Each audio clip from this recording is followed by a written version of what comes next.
बच्चे नए हैं जिन्होंने नहीं करा था, हम लोग दोबारा से स्टार्ट करते हैं, ठीक है। थोड़ा हमारा न्यूरॉन का डायग्राम आता है, उसके बारे में बात करते हैं।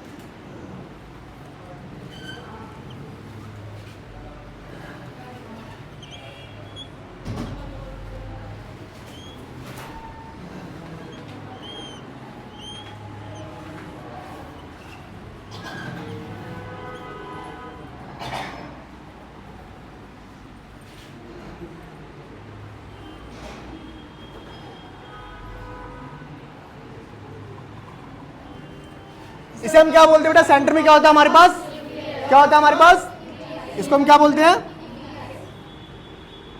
इसको हम क्या बोलते हैं, सेल बॉडी, क्या बोलते हैं, क्या बोलते हैं। और जो इसके अंदर लिक्विड फिल होता है उसको हम क्या बोलते हैं,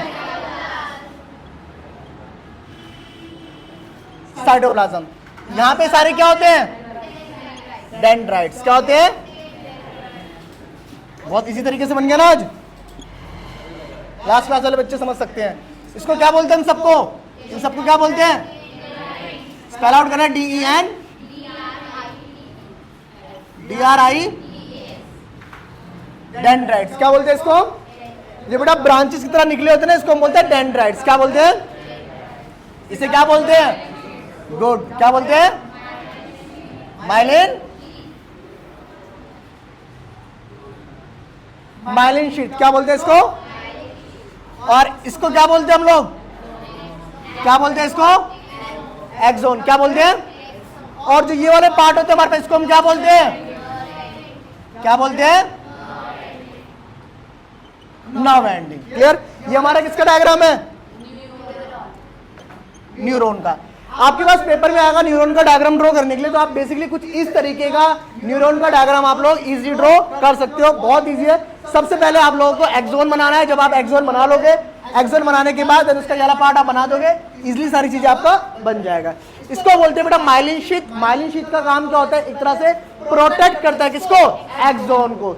मैकेनिकल इंजरी जैसे फॉर एग्जांपल कोई हमारा सर हिला देता है या हमारा सर कहीं पे लग गया, तो वहां पे इसको प्रोटेक्ट करने का काम कौन करता है, माइलिन शीथ। अब हम लोगों ने एक चीज पढ़ा है कि जो बेटा हमारे पास न्यूरॉन होते हैं, न्यूरॉन या न्यूरॉन सेल्स होते हैं, वो through out the body, body के पूरे मतलब पूरी बॉडी के अंदर हमारे पास प्रेजेंट होते हैं। तभी तो वो मैसेजेस को क्या करते हैं, कैरी करके लेके आते हैं। अगर कोई बोले न्यूरॉन का काम क्या होता है, क्या काम होता है, ये क्या करते हैं, ट्रांसमिट करते हैं किसको, इंपल्सिस को। क्या करते हैं, इंपल्सिस को ट्रांसमिट करते हैं। इंपल्सिस का मतलब क्या हो गया, मैसेजेस। इंपल्सिस का मतलब क्या हो गया, लास्ट क्लास मैंने आप लोगों को क्लियर करा था, ठीक है।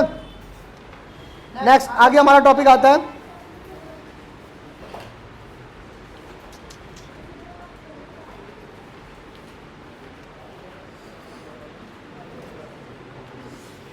टॉपिक लिखो बेटा, न्यूरॉन का डायग्राम सबने ड्रॉ कर लिया था लास्ट क्लास में। अब लिखो पार्ट्स ऑफ न्यूरॉन। न्यूरॉन के कुछ पार्ट्स हैं, उनके बारे में हम लोग बात करते हैं।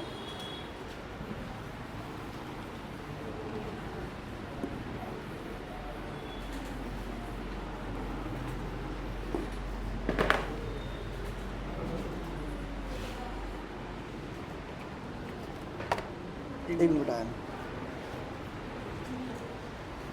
सर, आपने वो उठाया था ना कैप, कैप उठाया था वहाँ से, कैप नहीं कोई नहीं, एक ना मार्कर देना इसके नीचे से निकाल के अर्जेंटली, मार्कर चाहिए। हाँ बेटा वीडियोस ना डली नहीं है, वीडियोस डालनी अर्जेंट है मुझे। नहीं सर, नहीं।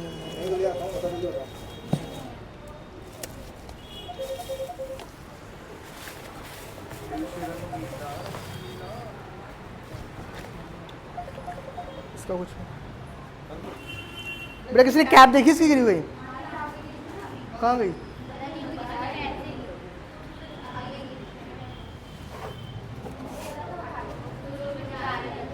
चलो कोई नहीं।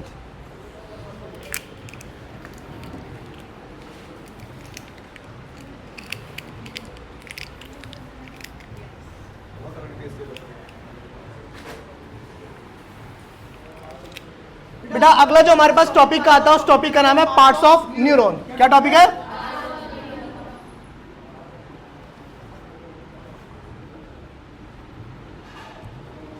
अब इस टॉपिक को सही से समझ लेना। बेसिकली पार्ट्स ऑफ न्यूरॉन का मतलब ये होता है बेटा, जो अभी हमने अभी इससे पहले पढ़ा था हम लोगों ने कि न्यूरॉन में हमारे पास डेंड्राइट्स होते हैं, एक्सोन होता है, साइटोप्लाज्म होता है, सेल बॉडी जिसको हम साइटोन भी बोलते हैं, आप लोगों ने पढ़ा होगा, है ना। तो अभी उसके बारे में हम लोग बात करने वाले हैं, ठीक है।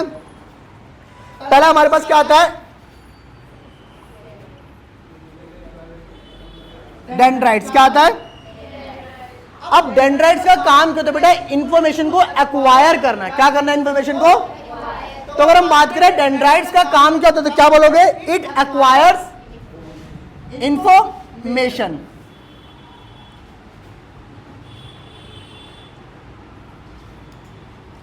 अब जाहिर सी बात है बेटा, हमारे पास जो न्यूरॉन है, न्यूरॉन क्या एक तरह का हमारे पास नर्व सेल है, पूरी बॉडी के अंदर प्रेजेंट है। तो जो भी इंफॉर्मेशन उसके पास आएगी वो किसके थ्रू आएगी? डेंड्राइट के थ्रू। किसके थ्रू आएगी? नेक्स्ट हमारा कौन सा होता है? नेक्स्ट बेटा हमारे पास आता है सेल बॉडी। क्या आता है? सेल बॉडी की क्या अगर हम बात करें, acquire information travel as an electrical impulses. इसमें क्या बोलता है हमारे पास कि जो इंफॉर्मेशन आती है, जो इंफॉर्मेशन एक्वायर्ड हुई है वो आगे ट्रेवल की जाती है एज एन इलेक्ट्रिकल इंपल्सेस की फॉर्म में। जैसे फॉर एग्जांपल यहाँ पे कोई आके चाइनीज बोलेगा, मुझे समझ में आएगा? नहीं आएगा ना। तो ऐसे ही ब्रेन को इंफॉर्मेशन समझ, हमारी बोली इंफॉर्मेशन समझ में नहीं आती। वो जो इंफॉर्मेशन ट्रेवल करवाती है वो इलेक्ट्रिकल इंपल्सेस के फॉर्म में आगे ट्रेवल करवाती है। तो जो भी डेंड्राइट से इंफॉर्मेशन आई वो कहां गई? सेल बॉडी पे गई। और सेल बॉडी ने क्या करा? उसको ट्रेवल करा। कैसे क्या करा? Travel as an electrical impulse, as a electrical impulse उसने क्या करा? आगे तक ट्रेवल करा। यानी जो भी इंफॉर्मेशन डेंड्राइट्स के पास आई वो इंफॉर्मेशन डेंड्राइट्स ने ली और लेने के बाद कहां पे दे दी? सेल बॉडी को दे दी। और सेल बॉडी ने क्या करा? उस इंफॉर्मेशन को इलेक्ट्रिकल इंपल्सेस की फॉर्म में आगे तक ट्रेवल कर दिया, ठीक है। अगला हमारे पास क्या आता है? एक्सोन। क्या था हमारे पास? एक्सोन। अब एक्सोन की हम लोग बात करते हैं बेटा। अब एक्सोन देखो, एक्सोन आप लोगों ने देखा था कि ये कुछ इस टाइप का एक्सोन था आपका। अगर ये आपका सेल बॉडी है वाला तो ये क्या था आपका? पूरा एक्सोन था। अब एक्सोन की बात करें तो क्या हमारे पास बोल रहा है? Longest fibre on the cell body. Cell body में सबसे लॉन्गेस्ट फाइबर होती है जिसको हम बोलते हैं एक्सोन। अगर आप देखोगे सबसे लॉन्गेस्ट, सबसे ज्यादा क्या होता है? ये लॉन्गेस्ट फाइबर होती है सेल बॉडी में, जिसको हम क्या बोलते हैं? एक्सोन बोलते हैं। It transmit electrical impulses. इसका काम भी क्या है? इलेक्ट्रिकल इंपल्सेस को ट्रांसमिट करना। देखो डेंड्राइट्स थे यहाँ पे, समझना तभी कॉन्सेप्ट समझ में आएगा। ये डेंड्राइट्स थे यहाँ पे, इस डेंड्राइट्स पे क्या हुई? इंफॉर्मेशन एक्वायर करा इसने। जब इसने इंफॉर्मेशन एक्वायर करा, कहां ले गया? सेल बॉडी ने उस इंफॉर्मेशन को किस में कन्वर्ट कर दिया? इलेक्ट्रिकल इंपल्सेस में। अब इलेक्ट्रिकल इंपल्सेस में कन्वर्ट होने के बाद इंफॉर्मेशन कहां गई? एक्सोन के पास। कहां गई? एक्सोन के पास गई। एंड और ये अब यहां से ये इंफॉर्मेशन लेके जाएगा एक सेल बॉडी से दूसरी सेल बॉडी पे। एक और सेल बॉडी भी तो आगे प्रेजेंट होगी ना। तो ये जो एक्सोन बेटा, इसका काम क्या है? जो इसके पास इलेक्ट्रिकल इंपल्सेस आई थी, यानी जो डेंड्राइट से इंफॉर्मेशन आई थी, सेल बॉडी ने उसको इलेक्ट्रिकल इंपल्सेस की फॉर्म में कन्वर्ट करा। जब इलेक्ट्रिकल इंपल्सेस की फॉर्म में कन्वर्ट करा तो इसने एक्सोन ने क्या करा? उसको नेक्स्ट न्यूरॉन के पास क्या कर दिया? ट्रांसफर कर दिया। क्या कर दिया? ट्रांसफर कर दिया, ठीक है। नेक्स्ट अगला हमारे पास आप लिख सकते हो, information transfer to next cell body बोल सकते हैं, या फिर डेंड्राइट्स भी बोल सकते हो। अभी जो डेंड्राइट्स होगी उसको वो इंफॉर्मेशन आगे तक पहुंचा देगा। अगला हमारे पास आता है बेटा साइनेप्स। क्या आता है? अब बेटा जो साइनेप्स है ना, ये थोड़ा सा आप लोग समझ लेना, SYNAPS, साइनेप्स, ठीक है। अब बेसिकली हम बात बोलते हैं, देखो साइनेप्स का मतलब होता है the gap between two neuron. दो न्यूरॉन के बीच में जो गैप होता है उसको बोलते हैं साइनेप्स। कभी ध्यान रखना, अभी बेटा अगर फॉर एग्जांपल मुझे एक इलेक्ट्रिसिटी चैप्टर में हम लोगों ने पढ़ा था कि एक सर्किट को हमें कंप्लीट करना है तो हमारे पास वायर को पूरा ज्वाइंट होना चाहिए, करेक्ट। अगर वायर कहीं से ब्रेक होगी तो सर्किट इनकम्प्लीट हो जाएगा, है ना। लेकिन यहां पे क्या होता है बेटा, जब आपका एक न्यूरॉन होता है, सपोज दैट न्यूरॉन 1 कनेक्ट होगी दूसरे न्यूरॉन के साथ, न्यूरॉन 2 के साथ। तो इनके बीच में क्या होता है, गैप होता है। क्या होता है, अब उस गैप के अंदर बेटा आपको उस गैप के अंदर जो लिक्विड प्रेजेंट होता है उस लिक्विड को बोलते हैं न्यूरोट्रांसमीटर। क्या बोलते हैं, न्यूरोट्रांसमीटर। क्या करता है बेटा, जो इसके पास मैसेज आया था उसको उस केमिकल फॉर्म में कन्वर्ट करता है, देन केमिकल फॉर्म में अगला वाला डेंड्राइट जो उसको अगला वाला जो न्यूरॉन है वो उसको कैप्चर कर लेता है। ठीक है, तो it is the gap between the nerve ending of one neuron and the dendrites of the other neuron. अब यहाँ पे नर्व एंडिंग हो रही है, उसके बाद दूसरा हमारा डेंड्राइट आएगा ना, नर्व एंडिंग दूसरा पे क्या आएगा, डेंड्राइट। तो जो नर्व एंडिंग और डेंड्राइट के बीच में जो गैप होता है उस गैप को हम क्या बोलते हैं, क्या बोलते हैं, साइनैप्स बोलते हैं।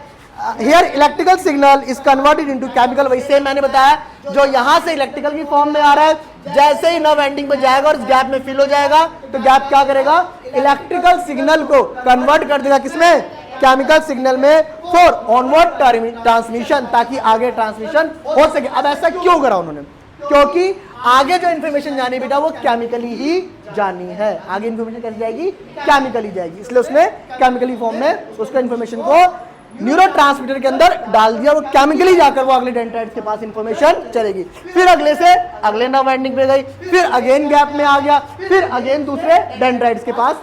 ऐसे होते होते हमारे पास इंफॉर्मेशन कहाँ गई, ब्रेन में और स्पाइनल कॉर्ड में। हमारे पास दोनों में से जहां भी सिचुएशन के अकॉर्डिंग डिपेंड करता है वहां पे इंफॉर्मेशन हमारे पास आ गई। क्लियर यहां तक, लिखो साइनैप्स का,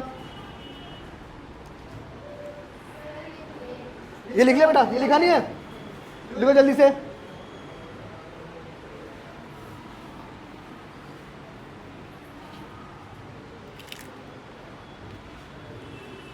पार्ट्स ऑफ न्यूरॉन लिखो, साथ साथ लिखते रहना, ठीक है, समझते रहना, लिखते रहना।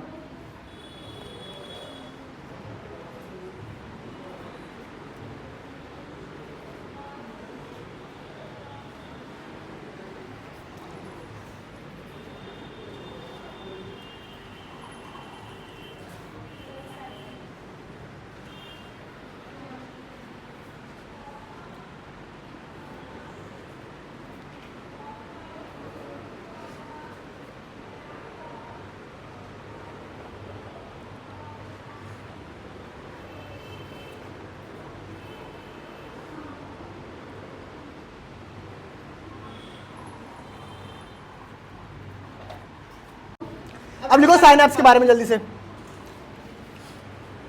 लिखो। It is the gap between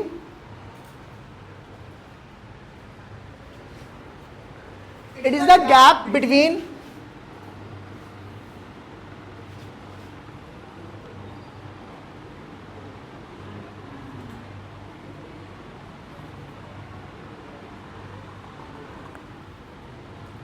it is a gap between nerve ending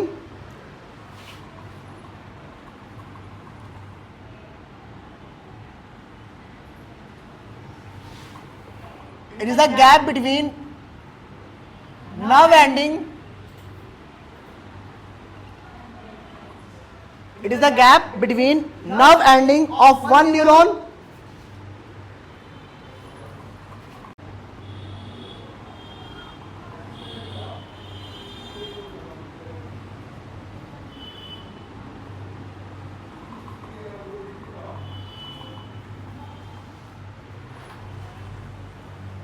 other neuron is called synapse is called। बेटा देखो ये हमारे पास नर्व एंडिंग है पहले न्यूरॉन का, इधर देख लो सारे बच्चे, ये हमारे पास नर्व एंडिंग है पहले न्यूरॉन का। सपोज दैट ये पूरा न्यूरॉन था हमारा, इसका नर्व एंडिंग है, यहाँ पे नर्व क्या हो जाती है, एंड हो जाती है। अब यहाँ पे अगला हमारे पास न्यूरॉन का डेंड्राइट स्टार्ट हो गया है, तो इन दोनों के जो बीच में गैप होता है बेटा उसको हम बोलते हैं साइनैप्स। क्या बोलते हैं, the gap between nerve ending and the other dendrites of the neuron is known as synapse। good, लिख लिया यहां तक, उसके साथ लिखो हेयर। अब यहां पे होता है क्या बेटा, हेयर इलेक्ट्रिकल सिग्नल्स और इलेक्ट्रिकल इंपल्सेस बात एक ही है। Here electrical impulses Here electrical impulses is converted into chemical signals chemical signal for transmission, for transmission, for बोलो ट्रांसमिशन। क्लियर है यहां तक? रब कर दो इसको।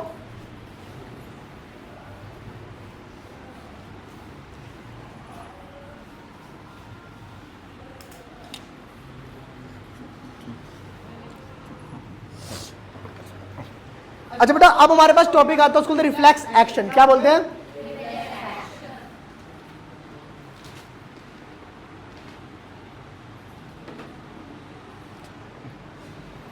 अच्छा, रिफ्लेक्स एक्शन की हम बात करते हैं। अच्छा, आप लोगों ने कभी कभार देखा होगा कि एकदम से आप लोगों का ध्यान नहीं होता और आपका हाथ गर्म चीज पे लग जाता है, एकदम से आप लोग हाथ को वहां से हटा लेते हो। इतनी जल्दी इंस्टेंट क्यों कर पाते हो? क्योंकि उस केस में क्या होता है, हमारा रिफ्लेक्स एक्शन होता है। क्या होता है? और रिफ्लेक्स, जब भी रिफ्लेक्स एक्शन होगा बेटा, उसके अंदर हमेशा आपका स्पाइनल कॉर्ड काम करेगा। कौन काम करेगा? देखो, ब्रेन को इंफॉर्मेशन को इंटरप्रेट करने में टाइम लग जाता है, लेकिन स्पाइनल कॉर्ड को टाइम नहीं लगता। सडन, द सडन एक्शन, जो एकदम से एक्शन होता है, बिल्कुल सडन होता है, वो एक्शन हमारा कौन करता है? Spinal cord. कौन करता है? तो रिफ्लेक्स एक्शन सब लोगों ने इमेजिन करा होगा, करा नहीं करा? कभी कभार आप लोग चल रहे हो तो हल्का सा कहीं से लग जाता है, एकदम से आपके हाथ में दर्द वो लग जाता है, ऐसा लगता है कि हाथ में करंट सा लग गया हो, चलते चलते किसी से लग जाता है, तो वो भी रिफ्लेक्स एक्शन का एग्जांपल है। गरम, आपका कोई ऐसे बैठा हुआ है, उसने आपका हाथ उठाकर गरम चाय में एकदम से डाल दिया, आप एकदम से हाथ पीछे कर लेते हो, रिफ्लेक्स एक्शन का एग्जांपल है। बहुत सारे रिफ्लेक्स एक्शन होते हैं। फॉर एग्जांपल, आप खड़े एकदम से कोई सामने चीज आ जाती है, आप आंखें बंद कर लेते हो, रिफ्लेक्स एक्शन। ये सारे किसके एग्जांपल है? रिफ्लेक्स एक्शन के एग्जांपल्स है। अब देखो, लिखो टॉपिक रिफ्लेक्स एक्शन जल्दी से, और साथ साथ लिखना स्टार्ट करो जो मैं बोलूं। लिख लिया? लिखो, it is a quick action comma sudden, it is a quick comma sudden action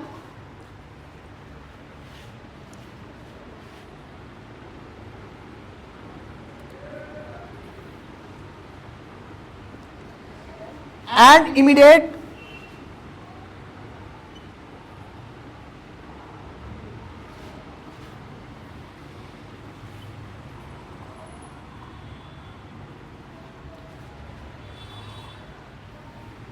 it is a quick, same, sudden, immediate response, कि हम बिल्कुल बहुत जल्दी रिस्पॉन्ड करते हैं किसी भी चीज को। Respond of the body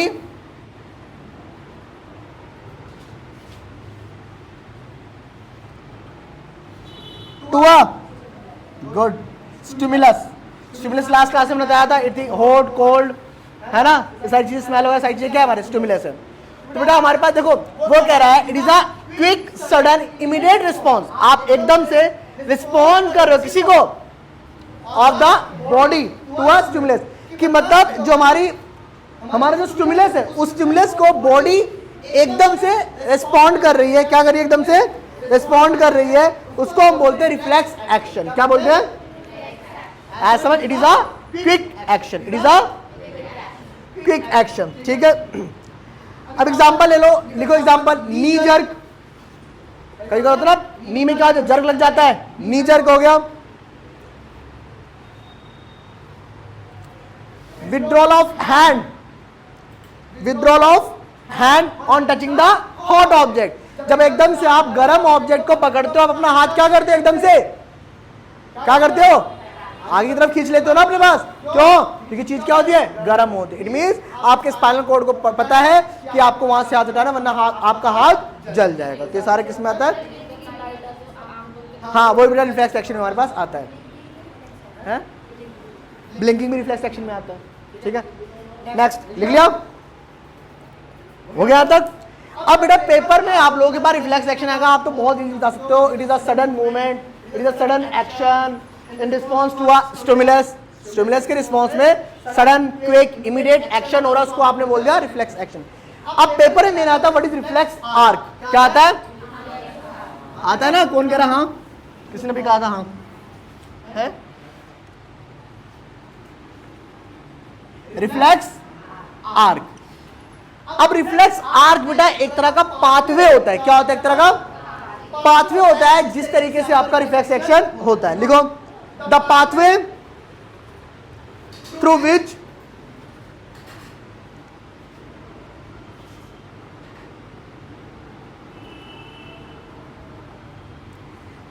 the pathway through which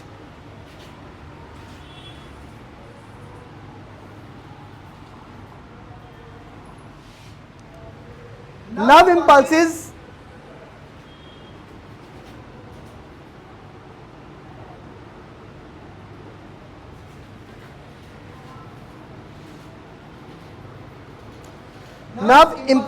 pass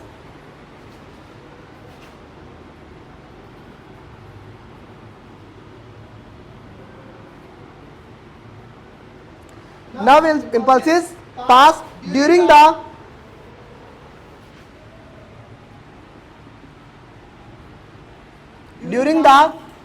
reflex action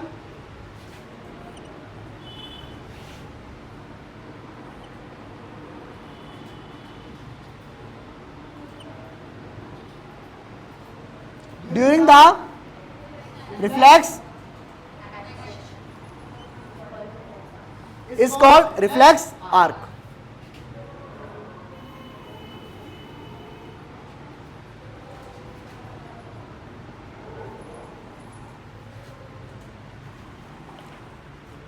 ठीक है, अब बेटा पाथवे को समझते, देखो पेपर में आएगा पाथवे, तो आप पाथवे ये डिफाइन लिख के उसके बाद आपको ऐसे बनाना है, कंपलसरी आता है पेपर में, अगर आप कर लोगे तो वेल एंड गुड, अच्छे मार्क्स आपको मिल जाएंगे। ठीक है, नेक्स्ट बेटा आप देखो ध्यान से समझना।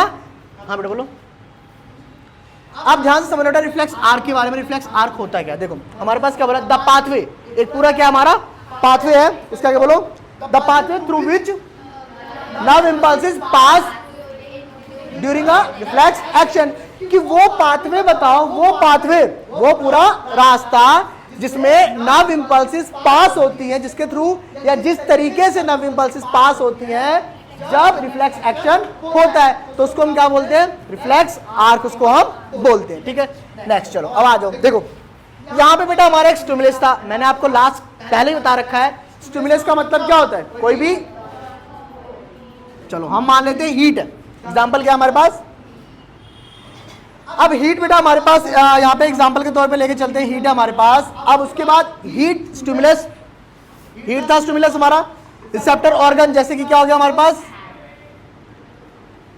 स्किन हो गया ना, हैंड स्किन हो गया, स्किन ने उसको क्या करा, रिसीव करा। अब चीज क्या थी, गर्म थी बहुत ज्यादा, तो किसने रिसीव करा, स्किन ने। किसने रिसीव करा?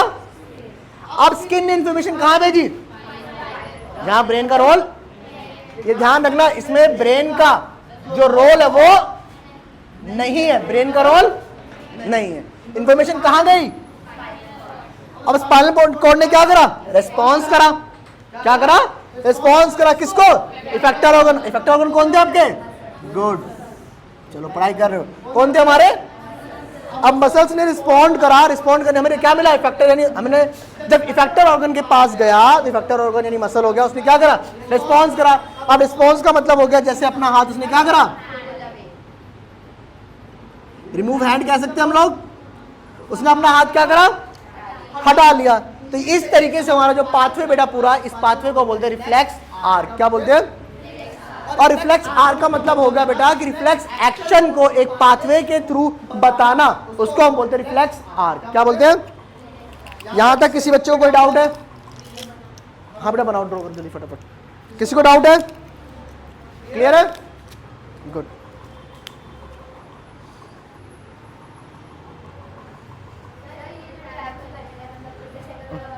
हाँ न्यूरॉन के थ्रू करते हैं बेटा, यहां तक इंफॉर्मेशन ब्रेन तक नहीं जाती बस ना। आर्क और एक्शन में डिफरेंस है। एक्शन का मतलब मूवमेंट और आर्क का मतलब पाथवे। जैसे आर्क सिंपल समझ लो, आर्क लगाते हो ना कंपास से, तो पूरा एक रास्ता पाथवे दिखाते हो, वैसे यहाँ पे क्या दिखा रहे हो आप, एक पूरा पाथवे दिखा रहे हो। ठीक है, नेक्स्ट अगला टॉपिक हम लोग बात करते हैं।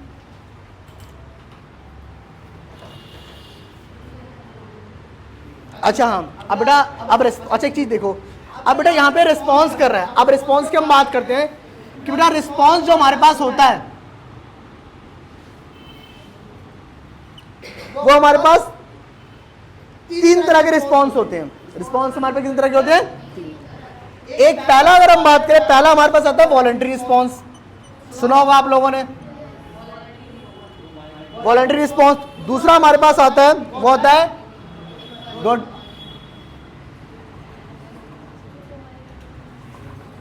क्या बेटा?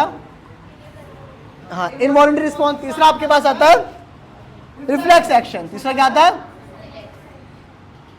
अब ये मत बोलना सर एक्शन आपने पहले पढ़ा दिया है, कैसे बता रहे हो? देखो वो कह रहा है सिंपल, आप रिस्पॉन्स 3 तरीके से दे सकते हो, या तो अपनी इच्छा के अकॉर्डिंग, या अपनी इच्छा के अकॉर्डिंग नहीं दे सकते। जैसे हार्ट बीट है, हम चाहते हैं हार्ट बीट रुक जाए, हार्ट बीट कभी नहीं चाहते रुक जाए, रुक जाएंगे तो क्या होगा?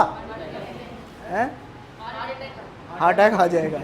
चलो हार्ट बीट रुक जाएगी तो क्या होगा? हम ऊपर चले जाएंगे, है ना?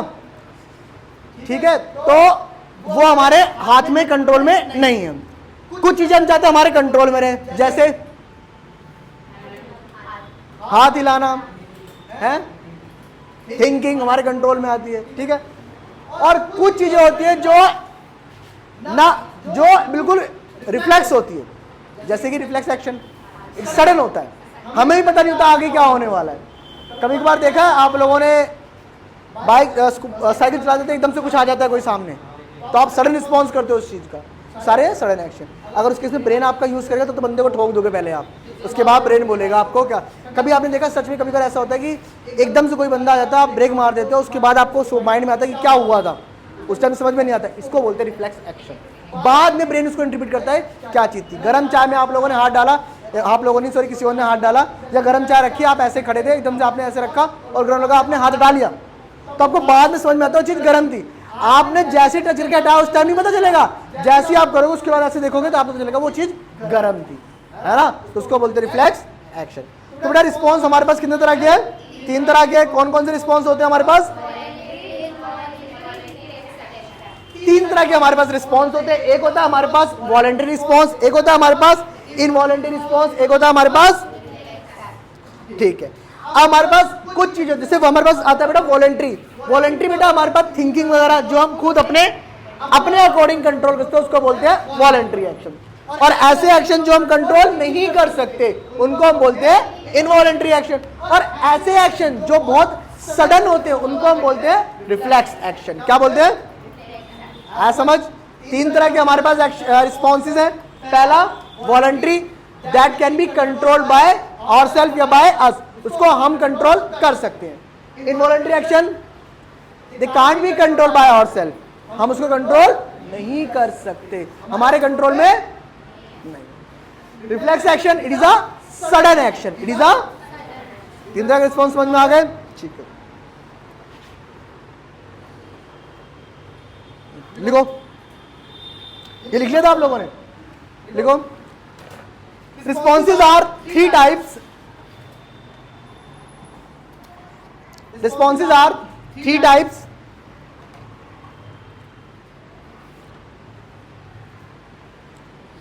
Responses are 3 type.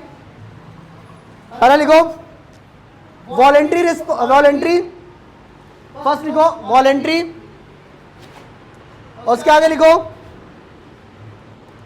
Controlled by fore brain. इसको कौन कंट्रोल करता है? ये से बोलते हैं फोर ब्रेन, है ना? अच्छा एक बात बताओ, जो हम सोचते हैं ऐसे नहीं करते, है ना? ये वाला पार्ट क्यों करते हैं? यहाँ पे क्या होता है? फोर ब्रेन सोचने का काम करता है, इसीलिए हम ऐसे करते हैं बार बार, है ना? शिट मैंने गलत कर दिया, है ना? तो फोर ब्रेन हमारा आगे होता है, ठीक है? इसलिए हम ऐसे बार बार आगे मारते हैं। कभी ऐसे मारा है? दूसरा कोई मार के जाता है, और खुद तो पहले ऐसे मारते ना, ठीक है? तो वॉलंटरी हमारे पास आता है control by fore brain. Example लिखो, थिंकिंग और राइटिंग। वैसे बहुत सारे होते हैं, बट अभी आप थिंकिंग और राइटिंग लिखो।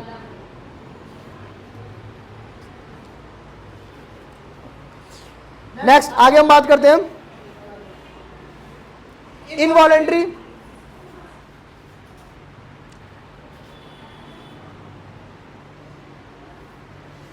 इनवॉलंटरी बोलो बेटा, लिखो control by mid brain and hind brain. Control by mid brain and hind brain. जो हमारा इनवॉलंटरी एक्शन होता है बेटा वो मिड ब्रेन और हिंड ब्रेन कंट्रोल करता है। एग्जाम्पल, हार्ट बीट, वॉमिटिंग और रेस्पिरेशन लिख लो, और रेस्पिरेशन है ना, रेस्पिरेशन अपने अकॉर्डिंग नहीं करते ना, वो इनवॉलंटरी चलता रहता है। हाँ बेटा, नेक्स्ट आगे करो। रिफ्लेक्स एक्शन, बेटा बिना पढ़ाए तो आगे पेपर में लिख के नहीं आओगे आप। अगले का रिफ्लेक्स एक्शन